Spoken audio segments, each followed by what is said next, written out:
Well, hello everybody, welcome back to Camper Cola's workshop. As you can see, we're in an unusual position today on the lathe. What I'm going to do today is just show you how a part two and a update to the previous cooling hack that I did in the part one video.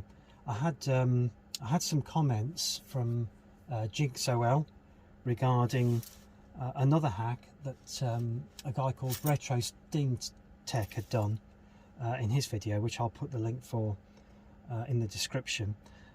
He basically put a fan down on this side here, so to blow air over his motor. Now I've got a brushless motor, he's got a brushed motor, but I still want to get as much cooling across that motor as I can. I'll just switch off, I've got the 12 volt motor on at the moment, so I'll just switch that off because it's making a noise. So what I intend to do is, if you look at part one of my videos, you'll see, for cooling video, you'll see that I put a blow fan in on the gearbox side and made the appropriate safety updates for that with the chuck guard, because I'm going to have that as more or less a permanent system on this lathe. So I definitely needed some safety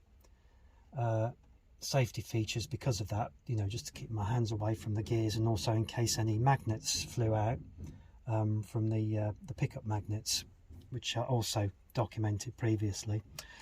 So what I propose to do is, because I'll just show you with the current 12 volt fan, what I'm getting is, I think, quite a reasonable, if you look at that, I'm getting quite a reasonable airflow through there, despite the fact that the fan's blowing through the gearbox. But you can see that's quite a reasonable airflow coming through there. So as I say, what I propose to do is put in an extraction fan down here, so I've got a good airflow coming through this way, because the motor fan in there extracts this way. So what I'll be doing is cooling from this end, blowing the air over the motor, and then extracting this end, so there's very little hot air is going to remain around the motor. So what I've done is not made a nice pretty hole. So I've basically cut out the rear section of this cowl, but obviously kept the cover that's next to the bed. So the other reason why I've done the extraction fan is because what I intend to do is completely seal this whole area. As if you watch my first review video, you remember that I mentioned, as in many other videos, there's an Achilles heel down here where any suds, which I intend to use, suds and swarf etc., easily goes through the gap that used to be there on mine, and then can get into the motor housing. And you can see just how easy it is for any suds or liquids or grease to get through that bed there, straight on top of the motor. And of course there is the vents. So what I'm going to do is, with my favourite sealant, which is that, well, apart from caravan glue, which, by the way, I had to hack that off with a Stanley knife and a screwdriver to get that off where I previously put it, so I can tell you it does stick like the proverbial. So basically, yeah, I'm going to get all of that sealed up along here, all round here, and I'm going to seal the vent that's internal here, because I can do that now, because I'm venting obviously this way.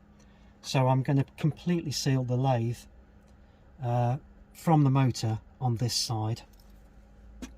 So I'll just show you when it's completed how I've done that.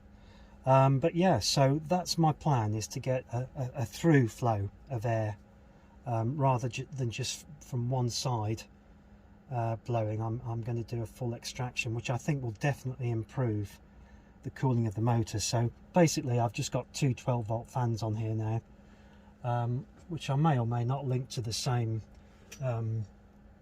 12-volt adapter. I'll see what power difference there is. There shouldn't be a lot if I link them together, but I may want to play around with the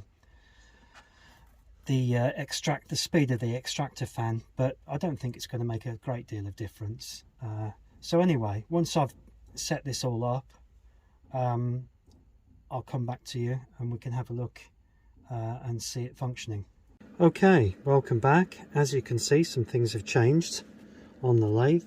Basically I got quite carried away with some aluminium sealant, and I painted this whole section down here and also underneath the chuck, and also dammed this section here and the other side, so no suds or swarf are going to get through here at all.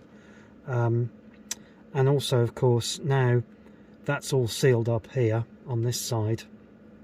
What it means is that I've got a very good amount of suction of air going through just the motor compartment, because nothing's being sucked through here. It's just purely being sucked through the motor compartment. So I'll just show you the fan down there.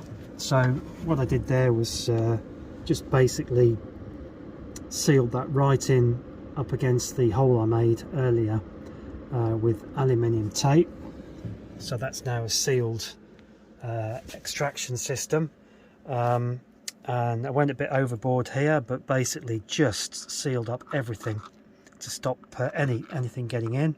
I dammed up this area and sealed this part of the lathe as well, so again no swarf or suds are going to be getting through there past that dam. So that's basically sealed up the rear engine compartment down here, so nothing fluid or whatever's going to be getting through there. So if you remember, as I showed you in the first part of the video, I've got my very robust chuck guard screen there on the gearbox, and that's the input fan, which is working very efficiently as well, and I'm getting such good airflow. I don't think there's any chance of this motor getting hot at all.